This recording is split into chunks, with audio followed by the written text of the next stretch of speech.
Hello friends, good afternoon. आज Saturday market भी बंद है और हम मार्केट बंद है तो थोड़ा सा रिलैक्स भी है। तो मैंने सोचा कुछ फ्रेंड्स के हमेशा क्वेश्चंस रहते हैं स्विंग ट्रेडिंग के बारे में, पोजिशनल ट्रेड के बारे में, इन्वेस्टमेंट के बारे में। कि अगर वो क्वेश्चन ऐसे रहते हैं कि अगर हमने किसी स्टॉक में कुछ अमाउंट इन्वेस्ट किया है और वहां से जो हमारी बाइंग प्राइस है यहाँ से स्टॉक डाउन साइड में मूव करता है तो हमें कहाँ पे एवरेज करना चाहिए, वो एवरेज पॉइंट्स मतलब किस आधार पर तय होने चाहिए।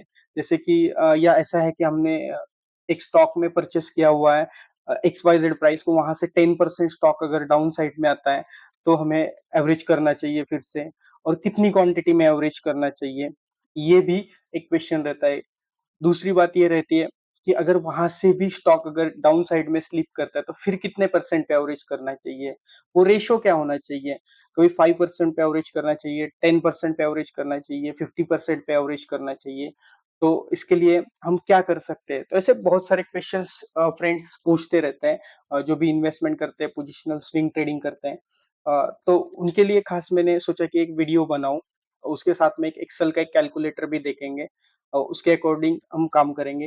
दूसरी बात, हम जो एवरेज का जो सिस्टम देखेंगे उसमें 99% आपका लॉस हो ही नहीं सकता है। हाँ, भले ही आपकी इन्वेस्टमेंट को आपके टारगेट तक आने तक टाइम मिल सकता है, लेकिन 99% गारंटी है कि इसमें आपका लॉस नहीं होगा। हाँ, 1% जो बचा हुआ उसमें ये हो सकता है कि आपका लॉस तभी हो सकता है जिस स्टॉक के अंदर आपने इन्वेस्टमेंट किया है उस स्टॉक का पूरा फंडामेंटल खराब हो, या उसके ऊपर कोई लीगल एक्शन हो स्टॉक मार्केट में, उस पर बैन किया जाए, ऐसी कुछ कंडीशन हो जाए, गवर्नमेंट के कुछ एक्शंस उसके ऊपर हो, तो उसकी इन्वेस्टमेंट में आपका लॉस हो सकता है। अदरवाइज हम जो भी स्ट्रैटेजी अभी डिस्कस करेंगे उसमें आपका 99% उसमें लॉस नहीं हो सकता, क्योंकि हम जो एवरेज के पॉइंट डिसाइड करेंगे वो हायर टाइम फ्रेम का सपोर्ट लेके डिमांड एंड सप्लाई थ्योरी के अकॉर्डिंग उसके ऊपर हम डिसाइड करेंगे।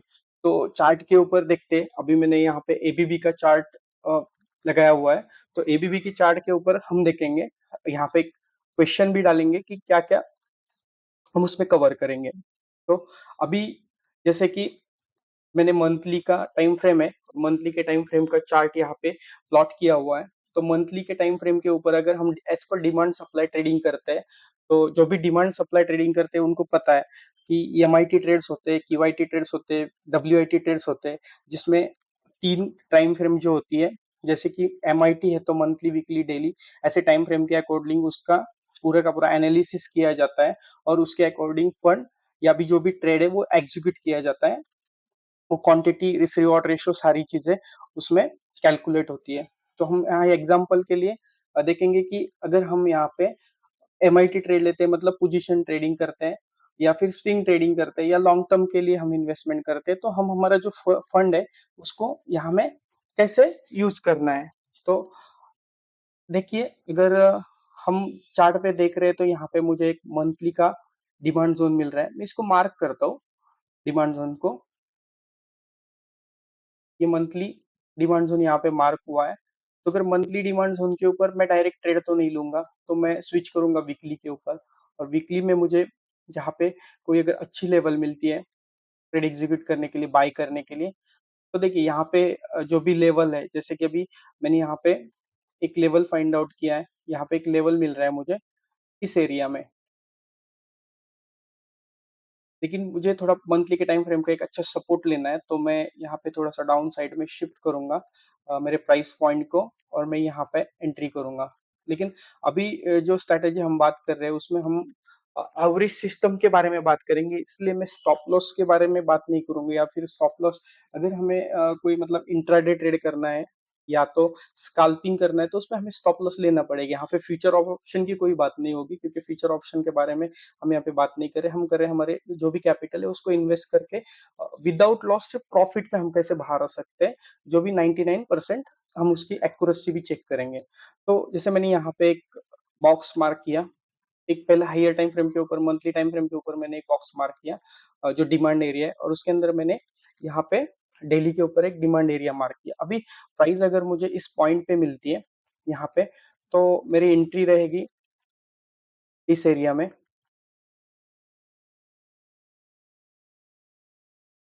यहाँ पे मेरी एंट्री पॉइंट रहेगा, तो मेरा एंट्री पॉइंट है 6489.30।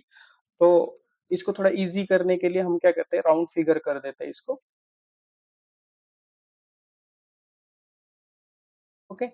और अगर हम इस ट्रेड को स्विंग ट्रेडिंग में करेंगे, या तो फिर हमें अगर यहाँ पे इन्वेस्टमेंट नहीं करना है, तो इस एरिया के लिए हम स्टॉप लॉस भी यहाँ पर रख सकते हैं, यहाँ पे स्टॉप लॉस ले सकते हैं। लेकिन अभी हम स्टॉप लॉस के बारे में इसलिए डिस्कस नहीं करेंगे, क्योंकि हम हमें देखना है कि अगर हमारा जो भी कैपिटल है, हमने किसी स्टॉक के अंदर डिप्लॉय किया हुआ है, और वहां से अगर स्टॉक वो एरिया को ब्रीच करके डाउन साइड में चला जाता है, तो एवरेज कहाँ करना है। कुछ लोगों का कहना है कि कुछ 10% गिरने के बाद में एवरेज करना चाहिए, कुछ लोग कहते हैं कि 5% पे एवरेज करना चाहिए।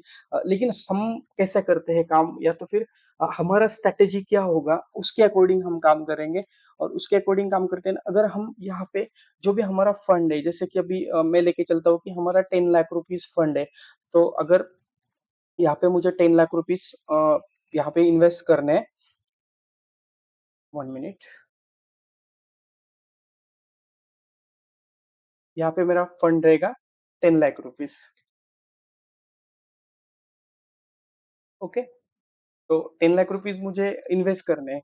या तो मैं एक काम कर सकता हूँ, यहाँ पे मैं 10 लाख रुपीज पूरा का पूरा यहाँ पे जो भी क्वांटिटी 10 लाख रुपीज में आएगी उतनी बाय करो, और नीचे स्टॉप लॉस लगा के, अगर मेरा टारगेट होता है तो मैं टारगेट लूंगा, या स्टॉप लॉस होता है तो यहाँ पे मैं अपना स्टॉप लॉस लूंगा। तो ये हुआ मेरा ट्रेड। ओके। ट्रेड में अक्सर हम कम टाइम फ्रेम के लिए, कम टाइम के लिए अगर ऐसा कोई ट्रेड एग्जीक्यूट करते हैं, तो उसमें हम स्टॉप लॉस जरूर लेते हैं। लेकिन अगर हमें यहाँ पे इन्वेस्टमेंट करना है और उसमें लॉस नहीं करना है, बस प्रॉफिट ही करना है, 99% प्रॉफिट के ही चांसेस चाहिए हमें। भले हमें थोड़ा सा टाइम लगे, कोई प्रॉब्लम नहीं है। अगर टाइम लगता है हमें थोड़ा सा तो भी चलेगा, लेकिन हमें प्रॉफिट ही चाहिए। और एवरेज कहाँ करना है, उस एवरेज करने का जो सही तरीका और सही एरिया रहेगा, उसके अकॉर्डिंग हमें जल्दी प्रॉफिट मिले। तो अगर यहाँ पे मैं इस एरिया में मेरा जो कैपिटल है, उस कैपिटल को मैं डिवाइड कर दूंगा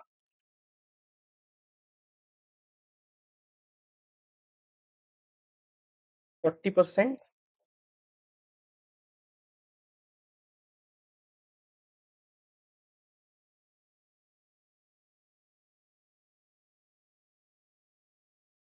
इससे 40%, ये मेरा एवरेज पॉइंट रहेगा। और अगेन उस एरिया से भी प्राइस अगर डाउन साइड में चली जाती है, तो 20%। तो यहाँ पे मुझे पहले इन्वेस्ट करना है 40,000, बाद में करना है 40,000, और उसके बाद में करना है 20,000। तो मेरा कैपिटल अभी मैंने डिवाइड किया है 3 पार्ट्स में। तो मुझे 40, 40 और 20 में इसको डिवाइड करना है। लेकिन अभी 40 में मुझे तो मेरे पास एक एरिया है जहाँ पे मैं 40 लगा सकता हूँ अभी। तो उसके बाद में अगर ये एरिया ब्रीच होता है, तो प्राइस यहाँ से कहाँ तक स्लीप हो सकती है। जैसे कि अभी प्राइस कल यहाँ पे मुझे मिलती है, और यहाँ पे मैं उसको बाय कर रहा हूँ, उसके बाद में प्राइस गिरेगी तो कहाँ तक जाएगी, इसका अंदाजा हम चार्ट के हायर टाइम फ्रेम से लगा देंगे। और उसको वहां पे देखेंगे कहाँ पे एवरेज करना है। तो कुछ लोग बोलते हैं कि यहाँ से नीचे गिरने के बाद में, जैसे कि यहाँ पे आप देख सकते हैं 5% का एरिया, यहाँ पे 5% का एरिया है, तो सेकेंड एवरेज यहाँ पे होगा 5% पे। ऐसा किसी किसी का काम करने का तरीका है, किसी किसी का काम करने का तरीका है 10%, यहाँ पे एवरेज होगा। कोई बोलेगा नहीं, ये तो हम यहाँ पे उसको 15% पे सेकेंड एवरेज करेंगे, तो हमें अच्छा कॉस्ट मिलेगा। लेकिन डिमांड एंड सप्लाई के अकॉर्डिंग हम जो एवरेज का सिस्टम यूज करते हैं, वो उसमें कोई परसेंटेज का कैलकुलेशन नहीं है। वो प्योर डिमांड एंड सप्लाई के ऊपर कैलकुलेशन होगा। जैसे कि अभी हम हायर टाइम फ्रेम के ऊपर स्विच करेंगे, तो हायर टाइम फ्रेम के ऊपर स्विच करने पे हम जिस टाइम फ्रेम के ऊपर ट्रेड एग्जीक्यूट कर रहे थे लोअर टाइम फ्रेम के ऊपर, और उस टाइम फ्रेम को सपोर्ट के लिए हमने जो हायर टाइम फ्रेम यूज किया था, उसी टाइम फ्रेम के डाउन साइड में जो सेकंड डिमांड जोन होगा, जैसे कि अभी देखिए मैं यहाँ पे एक डिमांड एरिया मार्क करता हूँ। यहाँ पे मैंने एक डिमांड एरिया मार्क किया, ये रहा हमारा मंथली का सेकेंड डिमांड जोन। अभी अगर हम यहाँ से चेक करेंगे परसेंटेज से, तो ये डिमांड एरिया हमारा 27% के ऊपर आ रहा है। तो अगर हम यहाँ पे बाय करते हैं, टॉप के ऊपर यहाँ पे हम अगर बाय करते हैं, इस एरिया में, और यहाँ से प्राइस अगर डाउन साइड में चला जाता है, स्टॉक में कोई न्यूज या कोई प्रॉब्लम हो जाता है, तो या तो सेक्टर का कोई सेक्टर अगर डाउन साइड में है, तो फिर अगर प्राइस नीचे चली जाती है, तो ना हम यहाँ पे 5% के लिए एवरेज करेंगे, ना 10 के लिए, ना 15 के लिए, ना 12 के लिए। मतलब किसी भी परसेंटेज का कोई यूज यहाँ पे नहीं होगा एवरेज करने के लिए। हम एवरेज करेंगे सीधा इस डिमांड के एरिया में, क्योंकि हमने फर्स्ट जो बाय किया था वो मंथली के इस डिमांड के एरिया में बाय किया था, तो सेकंड टाइम हम एवरेज करेंगे सेकंड मंथली के डिमांड जोन के ऊपर। भले ये डिमांड जोन हमें अभी 27, ये हर स्टॉक में अलग रहेगा, अभी 27% पे मिल रहा है, किसी स्टॉक में हमें यहाँ पे मिल जाए तो हो सकता है वो 12% पे मिले, उसके बाद में हो सकता है वो 18% में मिले, हो सकता है वो 10% में मिले। हम परसेंटेज का कैलकुलेशन करेंगे नहीं एवरेज के लिए, हम सिर्फ कैपिटल को डिवाइड करेंगे, और एज पर डिमांड सप्लाई के जो एरिया है, जो प्रीमियम डिमांड सप्लाई एरिया है, उसके ऊपर हम कैपिटल को हम यूज करके उसमें एवरेज करेंगे। तो जैसे अगर मैं देखता हूँ कि यहाँ पे हमारा सेकेंड एवरेज रहेगा, मैं इसको हटा देता हूँ, तो मैं लोअर टाइम फ्रेम के ऊपर शिफ्ट करूंगा, और यहाँ पे रहेगा हमारा सेकेंड डिमांड एरिया। तो यहाँ से प्राइस अगर यहाँ पे फॉल होती है, तो ये मेरा सेकेंड डिमांड एरिया है, जो एक अच्छी क्वालिटी का डिमांड एरिया है। ये रहा मेरा सेकंड डेली का डिमांड जोन, तो मेरा सेकंड एवरेज रहेगा इस एरिया में, यहाँ पे। अभी तक भी मैंने यहाँ पे स्टॉप लॉस का कोई जिक्र नहीं किया है, ना कि मैं यहाँ पे बोल रहा हूँ कि स्टॉप लॉस लेना है, क्योंकि मैंने बोला 99% हम प्रॉफिट में ही ट्रेड को निकालेंगे, कुछ भी हो जाए।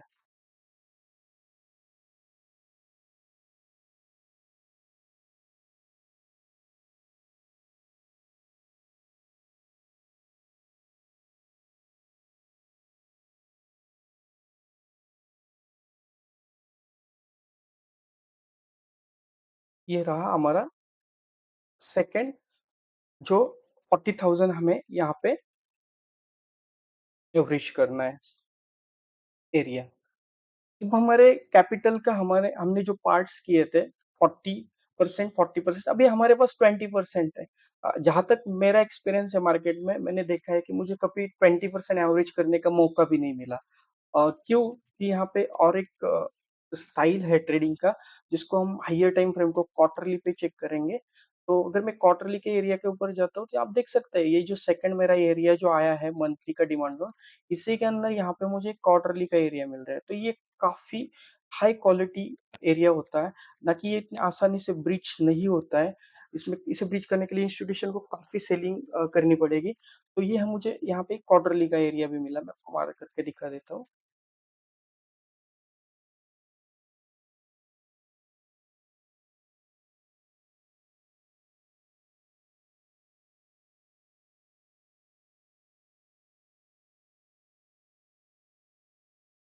यहाँ पे एक क्वार्टरली का भी एरिया है, rally to base candle and rally का, जो हमने मार्क किया है। तो ये काफी अच्छा क्वालिटी का एरिया है। तो प्राइस यहाँ पे भी आती है तो भी हमें एवरेज का मौका मिलेगा। 40%, मतलब 40K हम यहाँ पे एवरेज करेंगे। हम देखते हैं मंथली के टाइम फ्रेम के ऊपर शिफ्ट करके, तो ये हमारा एवरेज पॉइंट रहेगा डेली के ऊपर, जिसमें higher time frame monthly and quarterly का सपोर्ट रहेगा। तो यहाँ पे, यहाँ से प्राइस जाने की प्रोबेबिलिटी ना के बराबर है, लेकिन फिर भी अगर प्राइस यहाँ से डाउन साइड में चली जाती है, मतलब यहाँ से बैड एकदम वर्स्ट कंडीशन के अंदर अगर ऐसा हो भी जाता है, तो फिर हमारा पैसा डूबने के चांसेस फिर भी 99% नहीं है। तो हम यहाँ पे फिर से एक बार शिफ्ट करेंगे मंथली के टाइम फ्रेम के ऊपर, और हमारे पास 20% कैपिटल अभी भी बचा हुआ है, क्योंकि हमने कैपिटल को 3 पार्ट में स्प्लिट किया था। अगर हम यहाँ पे ट्रेड कर लेते हैं, तो यहीं से अगर प्राइस हमारे फेवर में मूव करेगा, तो हमें प्रॉफिट ही मिलने वाला है।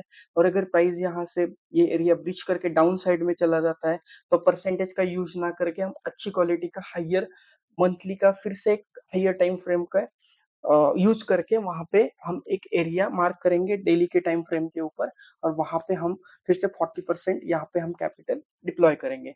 उसके बाद में अगर हम क्वार्टरली पे शिफ्ट करके देखते हैं, तो मंथली का जो सेकंड एरिया है वो हमें क्वार्टरली का सपोर्ट यहाँ पे अपने आप ही मिल जाता है, तो ये लेवल और स्ट्रांग हो जाती है।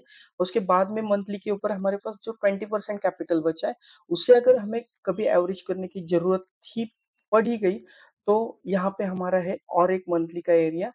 तो इस एरिया को अगर हम फिर से क्वार्टरली के ऊपर शिफ्ट करके देखेंगे तो आपको यहाँ पे दिखेगा, देखिए ये जो बॉक्स था, ये बॉक्स यहाँ पे फिर से क्वार्टरली का हमें एरिया मिल रहा है यहाँ पे। ये हमारा क्वार्टरली का एरिया रहेगा और यहाँ पे हमारा ये मंथली का एरिया। तो यहाँ पे भी हमें क्वार्टरली का सपोर्ट मिल रहा है। मंथली के यहाँ पे बैक टू बैक दो एरियाज है। हम इसे भी चॉइस में ले सकते हैं, यूज कर सकते हैं और इसे भी ले सकते हैं, क्योंकि यहाँ पे हमें दोनों टाइम फ्रेम का बढ़िया सपोर्ट मिलेगा डेली के ऊपर। तो हम अगर डेली के टाइम फ्रेम के ऊपर शिफ्ट करते हैं तो आप यहाँ पे देख सकते हैं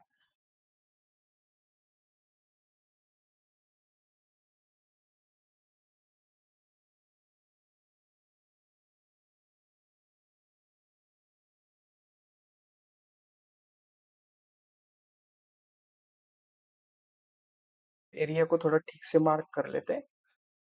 तो अभी डेली के ऊपर अगर हम यहाँ पे शिफ्ट करते हैं तो आप यहाँ पे देखोगे कि हमें यहाँ पे बहुत ही अच्छा एरिया मिल रहा है।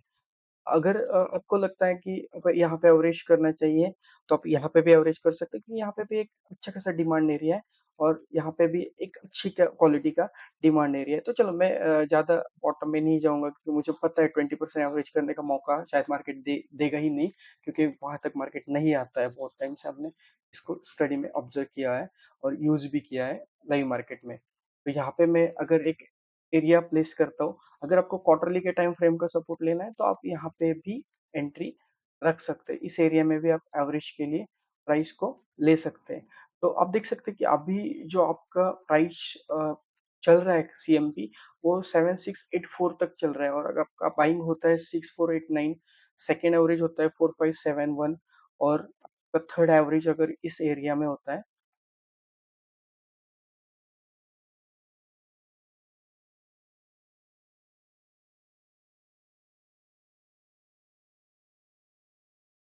ये जो बाई का लाइन है इस एरिया में होता है। तो 20% जो आपका कैपिटल है वो यहाँ पे हम उसमें ट्रेड में बाय करने के लिए, एवरेज करने के लिए यूज कर सकते हैं। तो ये 3 पॉइंट्स है। अभी अगर हम मेजर करेंगे यहाँ से तो आप देख सकते हैं यहाँ का जो एरिया था वो 29% पे है।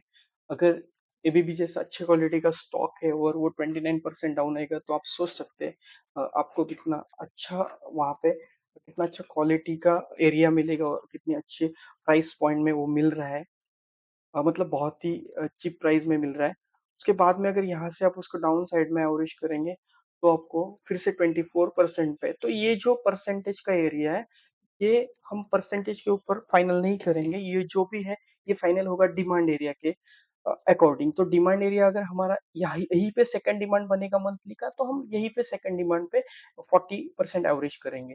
अगर यहाँ पे बनता है तो यहाँ पे एवरेज करेंगे। अभी स्टॉक में हमें यहाँ मिला है इसलिए हम वहाँ पे वही एवरेज करेंगे। तो अभी अगर हमें एवरेज जो किया हुआ है 40-40-20 का, उसका कैलकुलेशंस कैसे आएंगे मैं आपको वो एक्सेल के ऊपर दिखाता हूँ। मैं यहाँ से ये 3 फिगर्स लेता हूँ जो एक्सेल में डालने के लिए।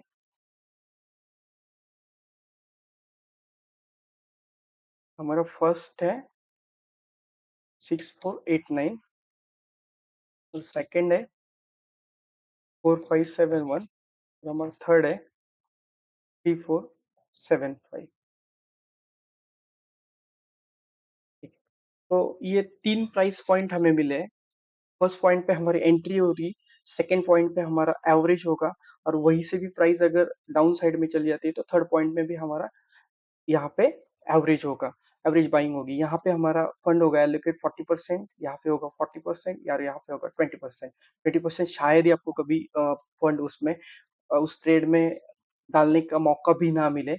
अ, ऐसा एक्चुअल में नहीं होगा, लेकिन कभी अगर हुआ तो हमारे पास ये प्लान भी तैयार चाहिए। तो ये एरियाज मिल गए हमें। उस एरियाज के बाद में हमारा ये था। अभी हम इसको 10 लाख रुपीज को 40-40-20 के अकॉर्डिंग डिवाइड कर लेंगे। तो उसके लिए हम एक एक्सेल का फाइल यूज करते हैं, या तो आप सिंपल कैलकुलेटर के ऊपर भी कर सकते हैं। जैसे कि अभी मैंने यहाँ पे एक कैलकुलेटर लिया हुआ है। तो मेरा 40,000 होगा बस, डिवाइडेड बाय ये प्राइस 6489। तो मेरे पास 6 क्वांटिटी आ रहा है, क्योंकि स्टॉक की प्राइस काफी सॉरी सॉरी सॉरी, यहाँ पे मुझे 4 lakhs लेना है क्योंकि हमने कैपिटल 10 lakhs। ये कैपिटल को 1 लाख में भी आप 3 पार्ट कर सकते हो, 5 lakhs में भी कर सकते हो, मतलब जितना भी कैपिटल है, 10 lakhs में भी कर सकते हैं, ऑलमोस्ट 50 lakhs, 1 CR, 2 CR, कितना भी कैपिटल हो आपका, उसको इस सिस्टम 40 40 20 के अकॉर्डिंग आप उसको डिवाइड करके कर सकते हैं। अभी मैंने 4 lakhs रुपीज लिए हुए, 4 lakhs डिवाइडेड बाय मेरा प्राइस, एंट्री प्राइस रहेगा 6489। तो मेरे पास क्वांटिटी आ रहा है 61 क्वांटिटी आ रहा है मेरे पास। ठीक है, 61 क्वांटिटी आ रहा है। उसके बाद में इस एरिया में अगर मैं सेकेंड, मेरी जो एंट्री रहेगी, फिर से मेरा 4 लाख आएगा और उसका एंट्री पॉइंट रहेगा 4571, 4571। तो यहाँ पे देखिए मेरे पास 87 क्वांटिटी आ रही, क्योंकि मुझे काफी सस्ता मिल रहा है इसलिए मुझे ज्यादा क्वांटिटी मिल रही। और मैं अगर 2 lakhs, जो 20% मेरा लास्ट का, मेरे कैपिटल से मैंने जो 3 D वर्ड्स पार्ट किए थे उसमें से जो बचा हो, उसमें मैं अगर लेता हूँ, तो ये 3475 से डिवाइड करता हूँ, तो यहाँ देखिए 57 क्वांटिटी मुझे आ रही है, तो काफी क्वांटिटी है। ये क्वांटिटी को आप ध्यान में रखा, 57 जो 2 lakhs में आ रही है, 57 है। और यहाँ पे जो मैं फर्स्ट बाय कर रहा था 4 lakhs में, 6489, तो यहाँ पे देखिए 61 आ रहा है। तो यहाँ पे जो 4 lakhs में जितनी क्वांटिटी आ रही थी, उसी के नजदीक या ऑलमोस्ट उतनी ही क्वांटिटी आपको 2 lakhs में, मतलब 20% में आ जाएगी, क्योंकि प्राइस यहाँ से इतना ज्यादा चीप हो चुका है। तो ये फिर हमारा जो प्राइस का एवरेज पॉइंट रहेगा, वो हमें कैसे मिलेगा, और वहां से हमारा टारगेट क्या रहेगा। तो ठीक है, ये भी देख लेते हैं टारगेट क्या रहेगा। तो हम उसके लिए अभी एक्सेल का शीट यूज करेंगे, हमारा एक एवरेज पॉइंट भी निकलेगा।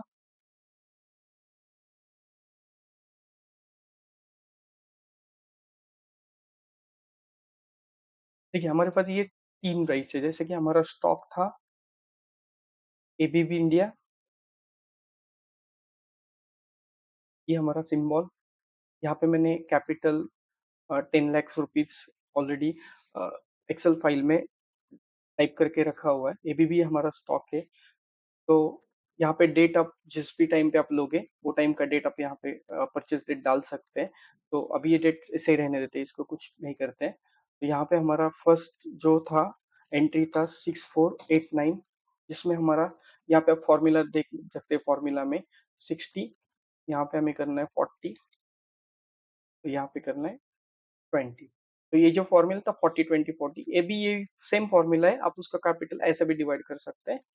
लेकिन जो 20% कैपिटल है, जो भी ये फॉर्मूला अभी मैंने 40 20 40 में भी एक्चुअल में कैलकुलेट करके यूज करके देखा है, और 40 40 20 के अंदर भी मैंने ये कैलकुलेट करके देखा है। लेकिन इसके बारे में एक बात बताता हूँ।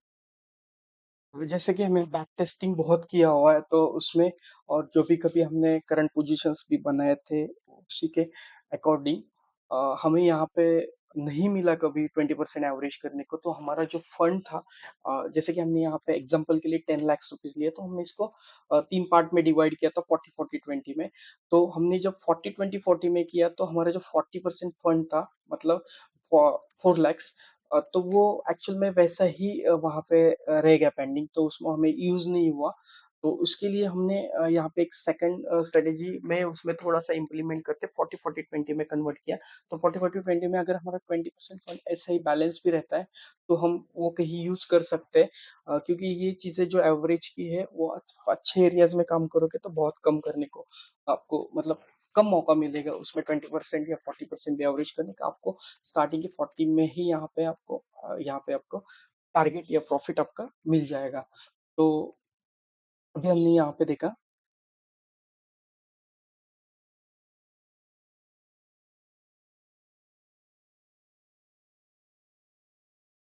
यहाँ पे हमने प्राइस 6489 में हमारा 4 लाख का जो 4 लाख फंड था उससे बाइंग हुआ। फिर सेकंड हमारा प्राइस था 4571, और हमारा थर्ड प्राइस था 3475। तो यहाँ पे हमारे पास टोटल क्वांटिटी कितनी आ रही है। फर्स्ट टाइम जब हम बाय कर रहे हैं तो 62 क्वांटिटी आ रही है। सेकेंड टाइम में देखिए 88 क्वांटिटी आ रही है।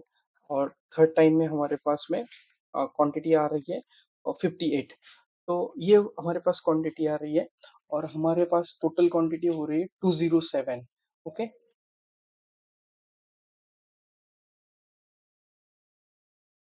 यहाँ पे लिख के रख देता हूँ।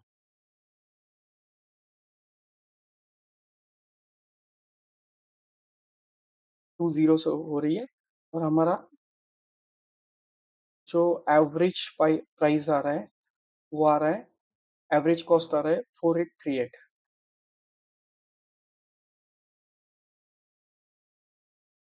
4838, तो ये हमारा एवरेज बेस्ट कॉस्ट आ रहा है।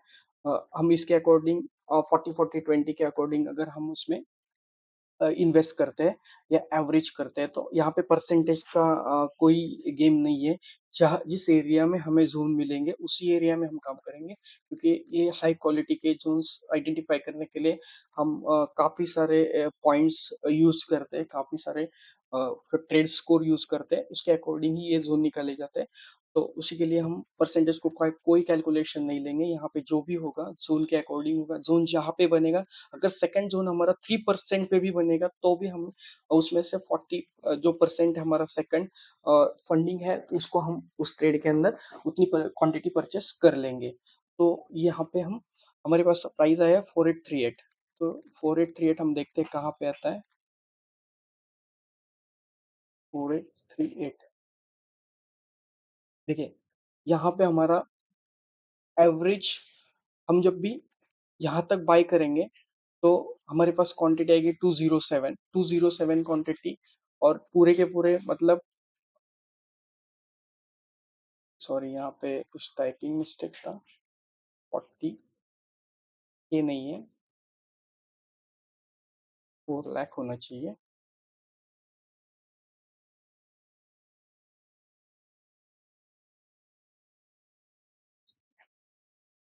जो भी हमारा पूरा कैपिटल था उसके अकॉर्डिंग हमने यहाँ तक अगर बाइंग कर भी लेते, पूरा कैपिटल अब हमारा डिप्लॉय हुआ है, और हमारा जो एवरेज कॉस्ट आया, पहले हमारा बाइंग पॉइंट ये था और एवरेज कॉस्ट यहाँ पे आया था।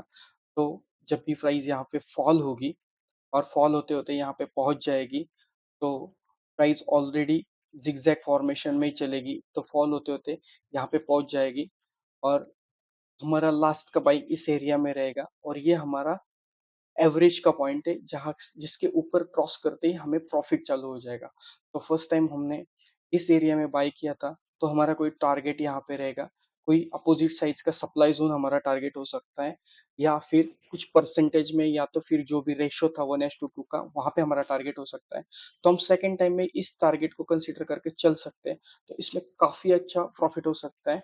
दूसरी बात, अगर अभी यहाँ पे दिखाने के लिए मैं आपको शो कर सकता हूँ कि यहाँ पे कोई एक प्राइस पॉइंट हम पकड़ते हैं, तो उस प्राइस पॉइंट के अकॉर्डिंगली हमारा वही टारगेट कंसीडर करेंगे, और एक्सेल पे देखेंगे हमें कितना प्रॉफिट, अगर वही टारगेट हमारा अचीव होता है बाद में, भले ही इसमें टाइम लग सकता है लेकिन अचीव होता है, लॉस नहीं होगा, तो फिर हमें कितना प्रॉफिट आएगा, या हम टारगेट को शिफ्ट करते हैं किसी इसी एरिया में तो भी हमें कितना प्रॉफिट होगा।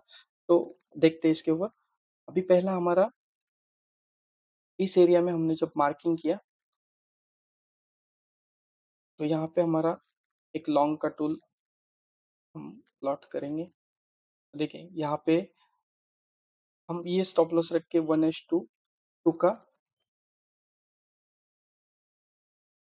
मंथली के डिजिटल लाइन के नीचे हमने स्टॉप लॉस प्लॉट किया है सेफ्टी के लिए, और हमारा टारगेट था 1:2। टारगेट क्या था? 7094। 7094 हमारा ये टारगेट था। ये हमारा हो गया जब भी हमने 4 लाख से क्वांटिटी बाय की था, तो हमारा ये पहला टारगेट था 7094। 7094, ये था हमारा टारगेट पॉइंट। तो ये हमारा टारगेट पॉइंट था, लेकिन हमने कंडीशन क्या देखी थी कि यहाँ से अगर प्राइस डाउन साइड में चला जाता है तो हमें हमारे पास जो 10 लाख रुपीज का फंड था उसे हम एवरेज करके ट्रेड को कैसे मैनेज करना है। तो समझ लीजिए यहाँ से हमारा टारगेट आया नहीं, प्राइस डाउन साइड में स्लिप कर गई, तो हमने यहाँ पे सेकेंड एवरेज किया। उसके बाद में प्राइस उससे भी बैड कंडीशन में नीचे चली गई और हमने यहाँ पे एवरेज किया। तो उसके बाद में अभी हमारे पास अब देख सकते हैं टारगेट, जो हमारा फर्स्ट टारगेट है हम उसे लंबे समय के लिए अगर हम वेट करेंगे इस ट्रेड में और प्राइस उस एरिया को कवर करती है तो हमारा टारगेट यहाँ पे हो सकता है ऑलमोस्ट 104%। मतलब यहाँ पे टारगेट हमारा काफी लंबा है, लेकिन हम इस टारगेट को शिफ्ट करके डाउन साइड में ले सकते हैं। तो अगर हम यहाँ पे टारगेट 7094 पे लेंगे तो देखते हैं क्या होता है। यहाँ पे हमारा प्राइस रहेगा 7094। जैसे कि हमारी एवरेज कॉस्ट आया था 4838, तो 4838 ये हमारा एवरेज कॉस्ट है। तो यहीं से हमारा प्रॉफिट चालू हो जाएगा प्राइस इस लाइन को क्रॉस करने के बाद में। अगर हम ये टारगेट रखते हैं तो 46% का हमें प्रॉफिट हो सकता है। तो आपको यहाँ पे वो दिख जाएगा,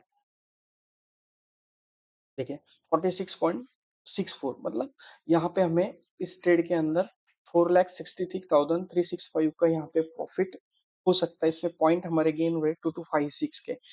तो अगर हम ये टारगेट आने में थोड़ा सा टाइम लग सकता है और हमें कैपिटल रोटेशन करना है तो हम थोड़ा सा टारगेट को शिफ्ट भी कर सकते हैं। तो टारगेट को कैसे शिफ्ट किया जाता है मैं आपको दिखाता हूँ। देखिए यहाँ से प्राइस जब भी फॉल होगी तो 1 मिनट, यहाँ से प्राइस जब भी यहाँ पे हमारे बाइंग होने के बाद में प्राइस शिफ्ट हो फॉल हो जाएगी तो प्राइस सीधे इस लाइन में नहीं आएगी।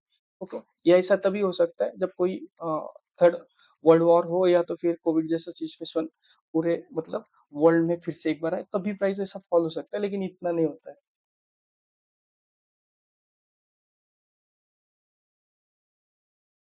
तो प्राइस यहाँ से डायरेक्टली तो फॉल होने वाली नहीं है। तो प्राइस का जो डाउन साइड में जाने का भी तरीका होता है, जैसे प्राइस अप साइड में जाते टाइम डिमांड जोन का फॉर्मेशन करते हैं, वैसे प्राइस डाउन साइड में आते टाइम भी जो पुल बैक्स वगैरह बनते हैं उसमें कोई अच्छे क्वालिटी के सप्लाई जोन्स भी बनेंगे। तो जहाँ से हमारा कॉस्ट टू कॉस्ट आने के बाद में जो हम इस एरिया में हमें जो अच्छे क्वालिटी का सप्लाई एरिया रहेगा, जो भी सप्लाई एरिया हमें मिलेगा, फॉर एग्जाम्पल के अगर इस एरिया में हमें इस एरिया में अगर कोई अच्छा सप्लाई एरिया मिलता है, यहाँ पे अगर कोई सप्लाई एरिया मिलता है तो इस सप्लाई एरिया का जो प्रॉक्सिमल लाइन रहेगा उसके डाउन साइड में हम टारगेट रख सकते हैं। तो हम रख के देखते हैं, यहाँ पे हम कोई अच्छा टारगेट रख के देखते हैं जैसे कि 5884 का। तो 5884 हम एक्सेल में देखते हैं।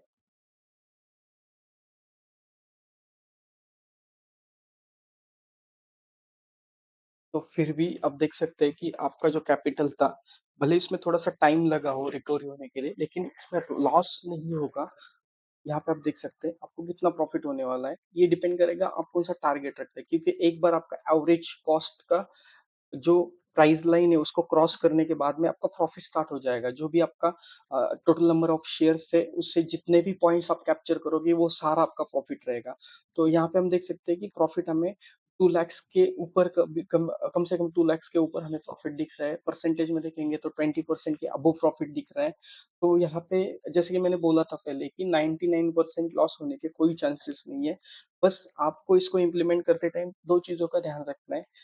आपको इन्वेस्टमेंट के लिए जो भी आपका फंड है उसको 3 पार्ट में डिवाइड करना है। दूसरी बात, जहाँ पे भी आपका बाइंग एरिया रहेगा उस एरिया को बहुत ही अच्छी तरह से आइडेंटिफाई करना जरूरी है। हमें परसेंटेज के हिसाब से कोई भी काम नहीं करना है। परसेंटेज हमारा सेकंड डिमांड एरिया यहाँ पे आता 13% पे, तो मैं यहीं पे सेकंड एवरेज करता। और यहाँ से डाउन साइड में सेकंड एरिया मेरा 44 पे आता तो मैं यहीं पे एवरेज करता। तो ये स्ट्रेटेजी को यूज करने पे आपको 99% लॉस नहीं होगा। एक इसका ड्रॉबैक हो सकता है कि आपका फंड थोड़े से ज़्यादा टाइम के लिए, क्योंकि अच्छे क्वालिटी की डिमांड में प्राइस आने में टाइम भी ले सकती है, तो ज़्यादा टाइम के लिए आपका फंड ब्लॉक रह सकता है। तो इसी के लिए आपका जो टोटल फंड रहेगा, तो आप जो भी यूज करने वाला फंड रहेगा, हर एक ट्रेड के लिए जो भी अलग से फंड का आपका मैनेजमेंट रहेगा रिस्क के अकॉर्डिंग, तो उस हिसाब से ही आप उसमें फंड आपका डिप्लॉय करें। क्योंकि एक पूरा फंड किसी एक स्टॉक में कभी डिप्लॉय भी नहीं करना चाहिए। सेक्टर के हिसाब से या तो फिर मल्टीपल स्टॉक्स में हमें थोड़ा थोड़ा इन्वेस्टमेंट करना चाहिए, पोर्टफोलियो को डाइवर्सिफाई करना चाहिए, ताकि अगर किसी सेक्टर में डाउनफॉल आता है और उसके स्टॉक्स डाउन चले जाते हैं और आपके पोर्टफोलियो पूरे वही के वही स्टॉक्स रहेंगे उसी सेक्टर में, तो आपका पोर्टफोलियो काफी लंबे समय तक, जबकि वो सेक्टर रिवर्स नहीं होता है तब तक वो लॉस में रह सकता है। तो डाइवर्सिफाई रहेगा, तो अगर उसी सेक्टर में जितना कैपिटल आपका डिप्लॉय हुआ है उतना ही कैपिटल आपको थोड़ा सा लॉस शो कर सकता है, लेकिन बाकी सेक्टर अच्छे चलेंगे तो उसमें आपको उस लॉस की रिकवरी देखने को मिल सकती है और आपका पोर्टफोलियो भी ग्रीन रहेगा। तो इसको आप एक्चुअल में क्वार्टरली टाइम फ्रेम पे भी यूज कर सकते हैं, मंथली के लिए यूज कर सकते हैं, वीकली के लिए, मतलब वैसे देखा जाए तो जाहिर सी बात है, इसको आप लॉन्ग टर्म के लिए तो बहुत ही बेस्ट तरीके से यूज किया जा सकता है आपका। पोजीशन ट्रेडिंग के लिए तो ये बहुत अच्छे से वर्क करता है, और स्विंग ट्रेडिंग के लिए भी बहुत अच्छे से वर्क करता है। स्विंग ट्रेडिंग के लिए आपको higher time frame weekly use करनी पड़ेगी। वीकली के जो डिमांड एरिया रहेगा, देखिए वीकली के आपको डिमांड एरिया शो करता है उस चार्ट के ऊपर।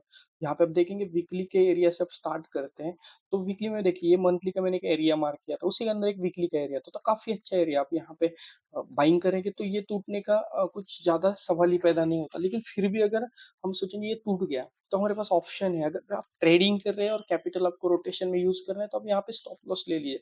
लेकिन आप इन्वेस्टमेंट की थ्योरी के अकॉर्डिंग मार्केट में, कैश मार्केट में होल्डिंग में काम कर रहे हैं, तो फिर आपके पास सेकंड एरिया ये भी है। अच्छा, वीकली का एरिया, उसके बाद में यहाँ पे एक वीकली का एरिया है जिसके जो मंथली के टाइम फ्रेम के, यहाँ पे देखिए मंथली के टाइम फ्रेम के अंदर है और उससे क्वार्टरली के टाइम फ्रेम के भी अंदर है, तो इतना अच्छा क्वालिटी का एरिया है, तो ये टूटने के चांसेस नहीं है। तो जो भी एवरेज हमारा, जैसे हम एमआईटी का मंथली का टाइम फ्रेम यूज कर रहे थे, तो हमारा जो एवरेज हो रहा था यहाँ इस एरिया में हो रहा था।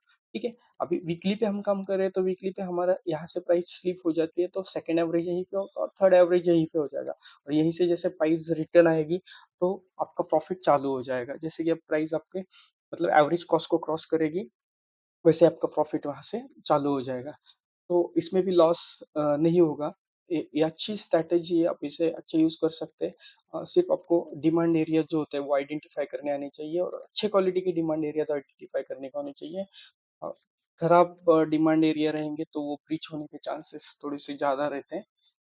तो मेरे कुछ क्वेश्चंस थे।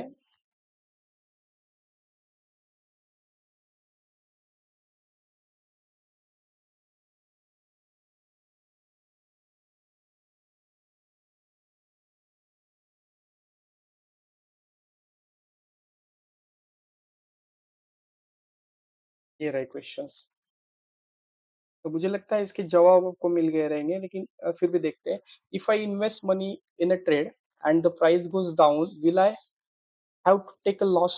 तो आपने देखा कि हमें लॉस लेने की पहले तो जरूरत नहीं है, आपको ट्रेडिंग करना है। सिर्फ ट्रेडिंग मतलब बहुत ही कम समय के लिए, कि जिसको हम बोलते हैं कि इंट्राडे, या तो फिर उसमें स्काल्पिंग ऑप्शन फीचर की तो यहाँ पे बात नहीं है, लेकिन इंट्राडे ही कह सकते हैं। अब या तो फिर ऐसा कोई ट्रेड आपने लिया है बीटीएसटी, जैसे कि आज लिया है और कल आपको एग्जिट करना है, या तो टारगेट चाहिए, स्टॉप लॉस ले सकते हैं, तो उसमें आपको लॉस करना पड़ सकता है। लेकिन इस स्ट्रैटेजी के अकॉर्डिंग आप जब भी इन्वेस्टमेंट करोगे या लंबे समय से मार्केट से अच्छा खासा प्रॉफिट गेन करना है आपको, तो ये बेस्ट तरीका है। दूसरी बात, can I make good profit by averaging my trade और इन्वेस्टमेंट? तो इसमें हमने देखा कि एवरेज करने पे हमें एक बहुत ही अच्छी बाइंग का एवरेज पॉइंट मिल जाता है उसके। वो हमारा मतलब वहां से अगर हम अगला टारगेट जो भी रहेगा हमारा वो भी अचीव करते हैं, तो काफी अच्छा प्रॉफिट हमें यहाँ पे मिल रहा है। जैसे कि हमने अभी जो हमारा टारगेट था वो भी शिफ्ट किया, टारगेट शिफ्ट किया, तो हमारा यहाँ फिर भी हमें अच्छा प्रॉफिट दिख रहा है। और अगर आपको लगता है कि बहुत ही मतलब खराब कंडीशन में मार्केट ने ये भी एरिया को ब्रीच कर दिया, तो आप इसमें स्टॉप लॉस लगा के एग्जिट कर सकते हैं, जो भी लॉस है वो बुक कर सकते हैं। लेकिन जैसे कि मैंने शुरू में कहा, 99% यहाँ पे आपको सेकेंड एवरेज करने को मिल सकता है, लेकिन थर्ड की चांसेस बहुत कम है, थर्ड एवरेज आपको नहीं मिलता है 20%। इसीलिए हमने ये जो फॉर्मूला था इसमें थोड़ी सी चेंजेस करे। पहले हम 40 20 40 में ये प्राइस हमें थोड़ा सा बेस्ट मिलता था, लेकिन ये 20% तक तो एवरेज होगा, 40% फंड हमारा हमेशा के लिए वैसा ही पेंडिंग में पड़ा रहेगा अकाउंट में। तो इसीलिए हम ज्यादा फंड डालेंगे तो अच्छी क्वांटिटी आएगी, और क्वांटिटी आएगी तो उसका रिवॉर्ड भी अच्छा मिलेगा। इसीलिए हमने इसको 40 40 20 में थोड़ा सा कन्वर्ट करके कैलकुलेशंस में चेंजेस किए। लेकिन ये जो भी इन्वेस्टमेंट का फॉर्मूला, ये डिपेंड है डिमांड एंड सप्लाई के अकॉर्डिंग, ना कि परसेंटेज के अकॉर्डिंग। तो एवरेज ट्रेड में आपको मतलब अच्छा प्रॉफिट मिलेगा। थर्ड पॉइंट था, when where can I find the best price to average down my current trade position? तो बेस्ट प्राइस एवरेज का क्या होता है? तो मतलब बहुत सारे लोग हैं मार्केट में, वो अपने अंदाजे से प्राइस के फॉल को देख के या रेड कैंडल्स को देख के या परसेंटेज को देख के बता देते कि हाँ नहीं यहाँ पे एवरेज करना चाहिए। लेकिन मुझे ऐसा नहीं लगता है, वो कोई पॉइंट्स नहीं होता है, क्योंकि वहाँ पे कोई कैलकुलेशन ठीक से काम नहीं करता है, क्योंकि यहाँ पे जो भी कैलकुलेशन है वो कैलकुलेशन है क्वांटिटी का।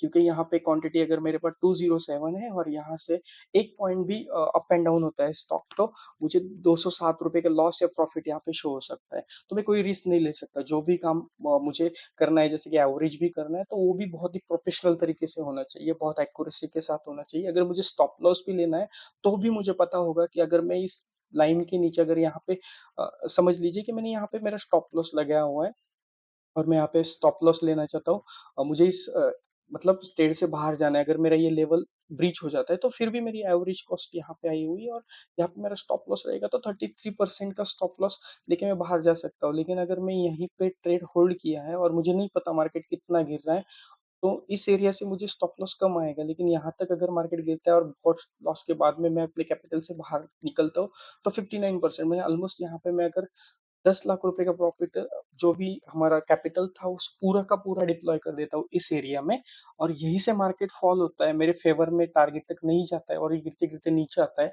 और मेरे पास एवरेज के लिए भी कैपिटल नहीं है, तो मुझे काफी लॉस होता है, क्योंकि एक टाइम के बाद में, एक पॉइंट के बाद में मुझे उसको स्टॉक एग्जिट करके वहां से जो भी बचा हुआ कैपिटल लेके निकलना पड़ेगा। तो इसीलिए हम यहाँ पे बहुत ही स्टैंडर्ड प्रोसीजर का यूज करते हैं। तो शायद ये क्वेश्चंस के भी जवाब मिले रहेंगे। जो कैपिटल है उसको 40-40-20 में कैसे डिवाइड है, ये कैपिटल 10 लाख मैंने एग्जांपल के लिए लिया था। आप ये आपका 10,000 भी हो सकता है, 50,000 हो सकता है, 1 लाख हो सकता है, 5 लैक्स हो सकता है, 10 लैक्स हो सकता है, 50 लैक्स हो सकता है, 1 CR हो सकता है, 2 CR हो सकता है। वो डिपेंड करता है आपका फाइनेंशियल कैपेसिटी क्या है। लेकिन इस थ्योरी के अकॉर्डिंग मैं कह सकता हूँ कि 99% लॉस नहीं होगा, क्योंकि हम जो भी डिमांड के ऊपर या जो भी सप्लाई के ऊपर टारगेट और जो भी डिमांड के ऊपर हम बाइंग करेंगे, वो पॉइंट्स बहुत अच्छे क्वालिटी के रहेंगे। तो हमने यहाँ पे देखा कि हमने जो भी डिमांड एरियाज मार्क किए थे बहुत अच्छे क्वालिटी के थे। जैसे कि पहला डिमांड एरिया हमने एंट्री के लिए, ये कोई भी एरिया में हमने हमारे एंट्री नहीं रखा हुआ है कि यहाँ से प्राइस नीचे आएगा। हम लोअर टाइम फ्रेम के ऊपर अब शिफ्ट करेंगे तो मुझे बहुत सारे डिमांड एरिया मिलेंगे। देखिए, लोअर टाइम फ्रेम के ऊपर मुझे यहाँ पे एक छोटा सा डिमांड एरिया मिल रहा है, यहाँ पे छोटा सा तो डिमांड एरियाज मिल रहे हैं, और मैं और भी नीचे चला जाता हूँ 75 के ऊपर, तो मुझे देखिए अब बहुत सारे डिमांड एरियाज मुझे यहाँ पे मिलेंगे। ये डिमांड एरिया, यहाँ पे डिमांड एरिया, यहाँ पे डिमांड एरिया, यहाँ पे एक डिमांड एरिया है। लेकिन ये डिमांड एरिया के ऊपर मैं अपना कैपिटल नहीं रख सकता। ये मुझे ट्रेडिंग के पर्पज से, इंट्राडे के पर्पज से मैं इनको यूज कर सकता हूँ, लेकिन उसी को यूज करने के भी कुछ बेसिक पॉइंट्स है, उसको कंसिडर करने के बाद में वो यूज किए जा सकते हैं। उसे ब्लाइंडली फॉलो नहीं करेंगे, क्योंकि डिमांड एंड सप्लाई के अकॉर्डिंग जब भी ट्रेडिंग करते हैं तो पूरा रूल बेस्ड ट्रेडिंग होता है, किसी को रूल तोड़ा नहीं जाता है उसमें। तो मुझे अगर ये डेली का चार्ट है मेरा, तो डेली के चार्ट के अकॉर्डिंग मैं यहाँ पे मुझे अगर डिमांड एरिया मिल रहा है, तो मैं यहाँ पे जंप नहीं करूंगा। इस एरिया में मैं जंप नहीं करूंगा। मैं देखूंगा कि मुझे वो डिमांड एरिया बहुत अच्छी क्वालिटी का है क्या, मेरी जो सारे चेक पॉइंट्स है वो फॉलो कर रहा है क्या, उसे किसी हायर टाइम फ्रेम का सपोर्ट है क्या। तो मुझे हायर टाइम फ्रेम का सपोर्ट चाहिए, तो मैंने जो मंथली का या तो फिर अगर वीकली का है तो वीकली का ये एरिया में मार्क करूंगा। और उसी के अंदर, जैसे कि मैं वीकली का यहाँ पे एक एरिया मार्क कर देता हूँ, ये रहा मेरा वीकली का एरिया, ये मेरा वीकली डिमांड जोन। और मैं डेली पे स्विच करके देखा हूँ, देखिए डेली का जो एरिया मैंने मार्क किया था ना, उससे मुझे वीकली के टाइम फ्रेम का सपोर्ट मिला। ठीक है, मैं अगर 4 आवर्स पे जाता हूँ यहाँ पे ट्रेड के लिए, तो यहाँ पे देख सकते हैं आप, मुझे यहाँ पे कुछ जो एरिया है छोटा सा, ये भी, इसे मुझे सपोर्ट मिल रहा है वीकली के टाइम फ्रेम का। तो यहाँ पे बहुत अच्छी क्वालिटी के एरिया को आइडेंटिफाई करते हैं, और उसको आइडेंटिफाई करने के बाद में उसके अंदर ही हम अपना कैपिटल इन्वेस्ट करते हैं। फ्यूचर ऑप्शन की बात थोड़ी सी अलग है, उसके ऊपर कभी तो वीडियो बना देंगे, क्योंकि फ्यूचर प्रीमियम और डिस्काउंट में चलते हैं, तो प्राइस पॉइंट में थोड़ा सा डिफरेंस रहता है। फ्यूचर का प्राइस हल्का सा अलग अलग चलता है, और जो हमारा स्पॉट है उसका प्राइस, जो स्टॉक है कैश मार्केट का, उसका प्राइस थोड़ा सा अलग चलता है। तो वहाँ पे कैसे एंट्री की जाती है, उसका एक थेरी थोड़ा हल्का सा अलग है। उसके बाद में देखेंगे कि ये हमारा सेकेंड एरिया है, तो ये बहुत ही अच्छा प्रीमियम एरिया हमने ढूंढ के निकाला, तो यही एवरेज करेंगे। और हाँ, इसका एक बेनिफिट क्या है, देख सकते हैं आप, अगर मैंने यहाँ पे ट्रेड लिया हुआ है, ठीक है, और मैं यहाँ पे 5, 10, 15, 20, 2%, 3% एवरेज नहीं करता हूँ, और प्राइस यहाँ यही से डाउन साइड में आता हूँ, मैं वेट कर रहा हूँ यहाँ पे एवरेज करने के लिए, और प्राइस इस एरिया में मुझे मतलब मेरे एवरेज पॉइंट पे नहीं मिलती है। तो मेरा बेनिफिट क्या है? अगर प्राइस यहाँ पे आएगी ही नहीं तो मैं एवरेज नहीं करूँगा, मतलब मेरा फंड तो ब्लॉक नहीं है, ठीक है? दूसरी बात, प्राइस यहाँ आएगी नहीं तो जाएगी कहाँ? ऑलमोस्ट ऊपर जाएगी, तो फिर से प्राइस आपके उसी एरिया में कॉस्ट टू कॉस्ट आएगी। कुछ समय के लिए डाउन रह सकती है, किसी हाइयर टाइम फ्रेम के सप्लाई जोन को हिट करके आ रही है मंथली, क्वार्टरली, 6 मंथ के, तो इसीलिए थोड़ा सा डाउन साइड में पुश हो सकते हैं। उसके बाद में इस एरिया में अगर नहीं आना है अच्छे क्वालिटी के डिमांड एरिया में, तो प्राइस बीच में कोई ये छोटे छोटे जो डिमांड एरिया है यहाँ से यू टर्न करके फिर से ऊपर जाएगी, तो आपको प्रॉफिट होना ही होना है। तो फिर यहाँ पे भी चांसेस है कि आपका लॉस नहीं होगा। इसीलिए मैंने बोला था कि कुछ 1% के ही चांसेस है जिसमें प्राइस बहुत ही, मतलब कोई ऐसा बिग कंडीशन मार्केट में है, जैसे कि स्टॉक की कंपनी में कोई प्रॉब्लम हो जाए, या तो उसे गवर्नमेंट बैन कर दे, या तो कोई ऐसा इश्यू हो जाए कि इसकी वजह से स्टॉक मतलब स्टॉक मार्केट की उसकी लिस्टिंग के ऊपर प्रॉब्लम आ जाए, तो ही हो सकता है। नहीं तो फिर ये स्ट्रेटेजी के अकॉर्डिंग आपका लॉस नहीं होगा। गारंटीड आप उसको ट्राई करके देखिए, थोड़ा स्टडी करके देखिए, चार्ट के ऊपर कैलकुलेशंस करके देखिए। एक्सेल सीट बनाना कोई बहुत बड़ी बात नहीं है, आपको एक्सेल का थोड़ा बहुत नॉलेज होगा तो आप भी बना लोगे। इसमें सिर्फ हमने डिवाइड और एवरेज का फॉर्मूला यूज किया और परसेंटेज का फॉर्मूला यूज किया, तो आप इसको भी बना सकते हो। तो ये बहुत ही मतलब छोटा सा एक्सेल का शीट है। 40 40 20, यहाँ पे आप कैपिटल जो है आपका, आप 1 लाख रुपए भी आपका अगर कैपिटल रहेगा तो भी उसके अकॉर्डिंग सारी चीज़ें मैनेज हो जाएगी। यहाँ पे देखिए जैसे कि मैंने कैपिटल में चेंज किया, तो यहाँ पे मुझे 40,000 है और 20,000 है, मेरा 1 लाख का कैपिटल हो गया। और यहाँ पे जो मेरा बाइंग प्राइस था वो वही है, और मेरी जो क्वांटिटी है वो कम आ रही है, 21 मेरा शेयर्स का ये आ रहा है, ठीक है। और मेरा जो प्रॉफिट है, 21 क्वांटिटी शेयर का जो मेरा प्रॉफिट है, मैंने टारगेट और एवरेज प्राइस मेरा जो आ रहा है वो यहाँ पे मुझे मिल रहा है, और मेरा जो टारगेट प्राइस है वो मैंने यहाँ पे डिप्लॉय किया। तो ये जो पॉइंट रहेगा मेरा, ठीक है, उसके अकॉर्डिंग मुझे देखिए 21,000 का इसमें फिर भी प्रॉफिट हो रहा है, जो भी मुझे 10 lakhs में हो रहा है। मतलब यहाँ पे कैपिटल कितना भी हो कोई फर्क नहीं पड़ता है, हम काम कर रहे हैं इन्वेस्टमेंट के इस फॉर्मूला के ऊपर, और परसेंटेज हमारा उतना ही है। तो अगर मैं इसको इस कैपिटल को मतलब चेंज करके 5 lakhs में भी कन्वर्ट करता हूँ, तो भी देखिए कुछ यहाँ पे सिर्फ जो हमारा स्ट्रैटेजी का मतलब आप उसको स्ट्रैटेजी का हमारा ये पिन पॉइंट बोल सकते हैं कि जो भी हमारा बाइंग के एरियाज रहेंगे वो चार्ट के अकॉर्डिंग रहेंगे, और क्वांटिटी हमारी सिर्फ कैपिटल का जो अमाउंट है उसके अकॉर्डिंग चेंज होती रहेंगी। टारगेट हम डिसाइड करने वाले हैं खुद, कोई अच्छा सप्लाई जोन के पहले हम टारगेट लेंगे, तो हमारे जो प्रॉफिट्स होंगे वो बहुत अच्छे होने वाले हैं। कैपिटल कितना है इसका मतलब कोई ये नहीं है। और ये ऐसा कुछ नहीं कि मैंने ये काफ़ी बड़ी प्राइस का स्टॉक सिलेक्ट किया था, ऐसा कुछ भी नहीं है। आप अगर चाहे तो आपकी जो वॉच लिस्ट रहेगी, जो भी बेस्ट स्टॉक रहेंगे, ब्लू चिप रहेंगे, या तो फिर निफ्टी 50 के रहेंगे, निफ्टी 100 200 के, तो कोई भी स्टॉक लीजिए आप, किसी भी स्टॉक में आप मंथली के टाइम फ्रेम लीजिए, वीकली के टाइम फ्रेम लीजिए, कोई दिक्कत नहीं है। वहाँ पे अच्छे खासे एरियाज को फाइंड आउट, जैसे कि अभी मैं ये स्टॉक देख रहा हूँ, तो मुझे यहाँ पे एक डिमांड एरिया मिल रहा है, यहाँ पे एक डिमांड एरिया मिल रहा है, तो मैं कर सकता हूँ, यहाँ पे मैं मार्क कर सकता हूँ इसको, इस डिमांड एरिया में मंथली का जो डिमांड एरिया है, ठीक है। यहाँ पे कोई बाइंग सेलिंग का ये नहीं दे रहा हूँ, मैं व्यू नहीं दे रहा हूँ कि यहाँ पे कोई बाई सेल कीजिए, मैं बस आपको मार्किंग करके दिखा रहा हूँ कि एरिया कैसे आइडेंटिफाई करते हैं। यहाँ पे एक मेरा सेकंड एरिया रहेगा, यहाँ पे मेरा इस एरिया में अगर थोड़ा सा डाउन साइड में लेता हूँ, क्योंकि यहाँ पे थोड़ा सा कंसोलिडेशन थोड़ा सेफ खेल लेता हूँ, तो इस एरिया में ले लूंगा। तो ये जो एरियाज अभी मेरे मुझे मिले हैं, तो ये एरिया से अगर मैं कैलकुलेट करता हूँ, इस एरिया में मेरा यहीं पे कहीं एंट्री हो जाता है, तो देखिए यहाँ पे 22% पे मेरा एवरेज हो जाएगा, बाद में 46 तक, मतलब यहाँ पे एवरेज हो जाएगा। शायद ही प्राइस यहाँ नहीं मिलेगी, क्योंकि मैं अगर क्वार्टरली पे शिफ्ट करता हूँ तो आप देख सकते हैं मेरा जो पहला एरिया आया था ये था, जिसके ऊपर मैंने मंथली का मार्क किया था, क्योंकि ये बहुत ही अच्छी तरीके से बहुत क्वालिटी जो डिमांड और सप्लाई एरियाज होते हैं वो हाई टाइम फ्रेम को अच्छी तरह से सिंक्रोनाइज करते हैं, और उसके सपोर्ट के कारण ही ये बहुत अच्छे से वर्क भी करते हैं। ये रहा मेरा क्वार्टरली का दूसरा, और यहाँ पे ठीक है, मैं यहाँ पे लेता हूँ थोड़ा सा टेस्टेड है, हल्का सा डाउन साइड का भी ले सकता हूँ। ये रहा मेरा क्वार्टरली का तीसरा। तो देखिए मिल गया मुझे सपोर्ट, क्वार्टरली को मंथली का सपोर्ट, यहाँ पे क्वार्टरली को मंथली का, मंथली को क्वार्टरली का सपोर्ट, यहाँ भी मंथली को क्वार्टरली का सपोर्ट, यहाँ भी मंथली को क्वार्टरली का सपोर्ट। और यहाँ पे मुझे कोई पिन पॉइंट एरिया ढूंढना है तो लोअर टाइम फ्रेम के ऊपर शिफ्ट करके मैं यहाँ से ले सकता हूँ, जैसे कि एरिया में बाइंग कर सकता हूँ, इस एरिया में कर सकता हूँ, जो भी अच्छा जोन रहेगा। हर चार्ट का एक अलग बाइंग पॉइंट रहेगा, जैसे कि इस एरिया में देख सकते हैं आप, यहाँ पे एक डिमांड एरिया, यहाँ पे एक डिमांड एरिया, यहाँ पे एक डिमांड एरिया, आपको जो अच्छा लगे, जो आपका ट्रेड स्कोर है उसके अकॉर्डिंग रहेगा, आप वहाँ पे उसको सिलेक्ट कर सकते हैं। डाउन साइड में अगर प्राइस फॉल होती है तो आप देख सकते हैं इस मंथली के अंदर यहाँ पे बहुत सारा कंसोलिडेशन है, लेकिन इस कंसोलिडेशन के इस एरिया में यहाँ पे कुछ अच्छा पॉइंट है, यहाँ पे आप बाइंग कर सकते हैं। तो हर कोई स्टॉक है, जितने चाहे स्टॉक में आप टेस्ट कर सकते हैं इसको। ये बहुत ही अच्छी तरह से वर्क करता है। इसको बैक टेस्टिंग भी कर सकते हैं, आप बैक टेस्टिंग करके देखिए, जो भी पहले बने हुए चार्ट है उसके ऊपर टेस्टिंग करके देखिए, प्राइस को प्लॉट करके देखिए, कैपिटल को डिवाइड करके इन्वेस्ट करके देखिए, सेकंड प्राइस पॉइंट कहाँ पे मिल रहा है वो देखिए, और उसके बाद में जो टारगेट्स मिले उसको भी कैलकुलेट करके देखिए। उसको कैलकुलेट करना चाहे तो एक्सेल सीट बना सकते हैं, या तो नॉर्मल कैलकुलेटर का भी यूज कर सकते हैं। तो इसके अकॉर्डिंग जब भी इन्वेस्टमेंट में काम करेंगे तो लॉस ना के बराबर होगा। जाहिर सी बात है, मैंने इतना एक्सप्लेन किया तो आपको समझ में आ रहेगा।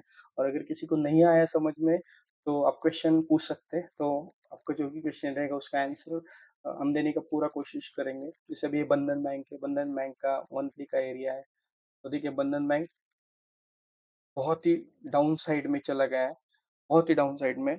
मतलब अगर ये डिमांड एरिया में हमने बाई करने का सोचा रहता तो यहीं पे हमारा कोई बाइंग होता। चलो इस कैंडल से तो टारगेट मिल गया, लेकिन किसी को ज्यादा टारगेट चाहिए तो वो रुका था। अगर ये जोन ब्रीच हो जाता है तो यहाँ पे देखिए सेकंड जोन में प्राइस मिला है, तो सेकंड जोन में प्राइस मिलने के बाद में आप देख सकते हैं वो प्राइस अगर यहाँ पे एवरेज हो जाता तो यहीं पे टारगेट मिल जाता, ये कैंडल में ही टारगेट मिल जाता। ये तो काफी बड़ा टारगेट हुआ कि अगर कैलकुलेट करेंगे हम परसेंटेज में तो आपको दिखेगा यहाँ पे 43%। मतलब यहाँ पे टारगेट मिला तो आपको यहाँ पे नीचे का कोई मौका ही नहीं मिला, और यहाँ पे थोड़ी डाउन साइड में कुछ है ही नहीं है, तो आपका 20% फिलहाल बैलेंस है। मतलब फर्स्ट बाइंग हमारा इस एरिया में भी होता यहाँ पे, तो सेकंड में हमें यहाँ पे मिलता और यहीं से टारगेट मिल जाता, तो 20% फिर भी बैलेंस रह जाता। तो ये बहुत ही, ये फॉर्मूला बहुत अच्छी तरह से काम करता है, ये स्ट्रेटेजी बहुत अच्छी तरह से काम करती है। इन्वेस्टमेंट में तो आपका फंड कोई भी हो, कितना भी हो, इसमें आपको लॉस नहीं होगा, और बहुत अच्छे से आप इसको यूज कर सकते हैं। और जो भी स्टॉक ऐसे हैं बहुत ही ऊपर की तरफ मूव करते हैं, इनमें तो आपको एक पुल बैक में सिर्फ जो फर्स्ट तरफ का जो कैपिटल है उसका जो फर्स्ट पार्ट है उतना ही इन्वेस्ट करने का मौका मिलेगा, शायद बाकी का फंड तो आपका बैलेंस ही रहेगा, तो आप वो किसी और ट्रेड में भी यूज कर सकते हैं। और जो आप अगर प्रॉफिट में है तो आप उसको ट्रेल करके ज्यादा से ज्यादा प्रॉफिट लेने की भी कोशिश कर सकते हैं। ऐसे बहुत सारे स्टॉक के ऊपर आप देख सकते हैं मंथली के अच्छे डिमांड एरियाज रहेंगे, तो मंथली के डिमांड एरियाज में आप बाइंग कर सकते हैं। देखिए ये स्टॉक में मैं आपको दिखा देता हूँ थोड़ा सा एक प्राइस एक्शन। अगर मैं यहाँ पे, अगर इस चार्ट को यहाँ से हाइड कर देता हूँ तो यहाँ पे मुझे एक मंथली का एरिया मिला था। ठीक है, ये रहा मंथली का मेरा डिमांड जोन, ये मंथली का डिमांड जोन। तो मैंने सोचा यहाँ पे मैं मेरा कैपिटल को इन्वेस्ट करूँ। तो फिर मेरा सेकंड पॉइंट क्या रहेगा, मेरा सेकंड पॉइंट ये रहेगा, यहाँ पे मेरा मंथली का सेकंड पॉइंट है। अगर मेरा 40% कैपिटल के बाद में अगर डाउन साइड में स्टॉक चला जाता है तो मैं यहीं पे कहीं पे लो टाइम फ्रेम के ऊपर एक अच्छा जोन देके उस इसी जोन के अंदर मैं इन्वेस्ट करूंगा। फिर मेरा थर्ड पॉइंट क्या रहेगा, मेरा थर्ड पॉइंट ये एरिया रहेगा, यहाँ पे मैं करूंगा। ये मेरा थर्ड पॉइंट है। परसेंटेज कितना है मुझे उससे कोई लेना देना नहीं, क्योंकि स्टॉक परसेंटेज देख के नहीं गिरते हैं, स्टॉक एरियाज और डिमांड सप्लाई के अकॉर्डिंग गिरते हैं। तो मुझे उससे कोई मतलब नहीं परसेंट कितना है कहाँ पे। तो अगर मैं इसको प्ले करके देखता हूँ ना तो आप देख सकते हैं, मैंने समझ लीजिए कि मैंने यहाँ पे किसी किसी अच्छे एरिया में यहाँ पे मैंने हमारे 40% एरिया पे मैंने बाय किया हुआ है, 40% कैपिटल से मैंने बाय किया है। तो ठीक है, आपने यहीं पे बाय करने के बाद में ही आपको यहीं से एक अच्छा खासा मूव मिला। मतलब इसी कैंडल में ना आपका स्टॉप लॉस हुआ है, बल्कि टारगेट हुआ है 9% का, 9.72, 9% पकड़ के चलिए इतना टारगेट मिला है। फिर भी मुझे थोड़ा सा बड़ा टारगेट है और मैं इसके लिए रुका हूँ, मैं कैपिटल को होल्ड कर सकता हूँ मेरे ट्रेड को। तो कभी कभी हो सकता है कि आपका टारगेट आने से पहले स्टॉक डाउन साइड में फॉल हो, तो मैं हम ये स्ट्रेटेजी यूज कर सकते हैं, लेकिन कभी कभी आपको वो मौका मिलेगा ही नहीं। ये देखिए, ठीक है, टारगेट तो 2 बार स्टॉक ने आपको टारगेट दिया, उसके बाद में भी अगर स्टॉक डाउन साइड में चला जाता है तो मैं भी एवरेज का वेट कर रहा हूँ इस एरिया में, मुझे सेकंड एवरेज करना है इस एरिया में। ये मेरा 50% का एवरेज का एरिया रहेगा। तो स्टॉक में काफी टाइम वेस्ट हो रहा है, लेकिन टारगेट तो हमें जल्दी मिला, लेकिन फिर भी हम अगर रुके हुए हैं स्टॉक में, इन्वेस्टमेंट हमारा लॉन्ग टर्म के लिए, और काफी टाइम हम उसमें होल्ड कर सकते हैं तो कोई प्रॉब्लम नहीं, काफी मंथ इसमें जा रहे हैं, लेकिन हम इसी प्राइस पॉइंट का एरिया का वेट करेंगे, देखते हैं अगर प्राइस हमें वहां मिलेगी तो हम शायद 40% का एवरेज कर देंगे उसके अंदर, या तो फिर नहीं करेंगे। तो देखिए प्राइस यहीं से बीच में से मैंने जैसे एक एग्जांपल में पीछे मार्क करके आपको बताया था कि हमारा एरिया ये है, यहाँ पे हमने बाय किया, अगर प्राइस यहाँ पे नहीं आती है तो जाएगी कहाँ वापिस, प्राइस यहीं पे घूम के थोड़ा साइडवेज होके प्राइस जाएगी यहाँ से ऊपर। तो इस एरिया में कॉस्ट टू कॉस्ट आपका जो भी प्राइस पॉइंट रहेगा वहां पे प्राइस आएगी, उसके बाद में आपको मिलना तो प्रॉफिट ही है। और प्राइस अगर डाउन साइड में आती है तो फिर हम एवरेज के लिए ऑलरेडी रेडी है, क्योंकि हमने हमारे स्ट्रेटेजी के अकॉर्डिंग अभी यहाँ पे आप देख सकते हैं, यहाँ पे जो आपका टाइम वेस्ट हुआ, अगर आपको बड़ा टारगेट चाहिए था तो वो टाइम वेस्ट हुआ, हमें डाउन साइड में एवरेज के लिए कोई मौका नहीं मिला। लेकिन यहाँ से आगे आपने अगर उस टाइम में होल्ड किया तो ये आपका जो प्रॉफिट है ये काफी बड़ा प्रॉफिट रहेगा। ठीक है, तो ये स्ट्रेटेजी में आपको दोनों तरफ से बेनिफिट ही है। सिर्फ इसमें एक चीज है छोटी सी, कि आपका जो कैपिटल होता है, कभी कभी आपको ऐसा मौका नहीं मिलेगा, जैसे कि प्राइस यहाँ पे नहीं आई तो यहाँ पे मतलब कैपिटल वो उस प्राइस पॉइंट पे बाइंग के लिए आपने नहीं डाला हुआ है, तो फिर वहीं से प्राइस बीच रास्ते से ही रिटर्न चली गई, तो फिर आपका वो जो कैपिटल था वो वैसे बैलेंस आपके अकाउंट में पड़ा रहेगा। मे बी आने वाले टाइम पे अगले स्टॉक में अच्छी क्वालिटी के एरियाज में आप वो कैपिटल यूज कर सकते हैं, तो कैपिटल थोड़ा सा बैलेंस रह जाता है कभी कभी। लेकिन अगर हमें लॉस लेना ही नहीं है बहुत, जो भी ट्रेड है हम उसको होल्ड कर सकते हैं अच्छी क्वांटिटी में, अच्छा प्रॉफिट चाहिए, अच्छा परसेंटेज चाहिए तो हम इसको यूज कर सकते हैं। तो आप ये वीडियो को एक दो या तीन बार देख लीजिए, आपको पूरा समझ में आ जाएगा, क्योंकि डिमांड एंड सप्लाई के अकॉर्डिंग होने की वजह से थोड़ा सा हल्का सा समझने के लिए शुरू में प्रॉब्लम हो सकता है, लेकिन एक दो बार देखेंगे तो पूरा का पूरा समझ में आ जाएगा। ये कैलकुलेशंस आप एक्सेल सीट बना के खुद भी बना सकते हैं, उसमें बना के प्लॉट करके चार्ट के ऊपर बैक टेस्ट भी कीजिए। आपको अच्छा लगे तो उसके अकॉर्डिंग आप इन्वेस्टमेंट या तो फिर पोजिशनल या स्विंग ट्रेडिंग के लिए भी इसको यूज कर सकते हैं। मैंने बस आपको दिखाया है कि ये कैसे काम करता है, कि मैं खुद इसको यूज करता हूँ। लेकिन मेरा कोई रिकमेंडेशन नहीं है आपको कि ऐसा आप यूज करना ही चाहिए, लेकिन ये बहुत अच्छा स्ट्रेटजी है। 99% इसमें हमें प्रॉफिट ही मिलता है, लॉस के चांसेस ना के बराबर है।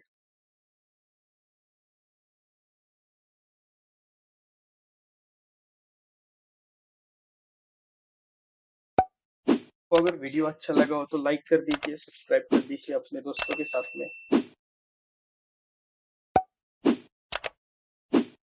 शेयर कर सकते हैं।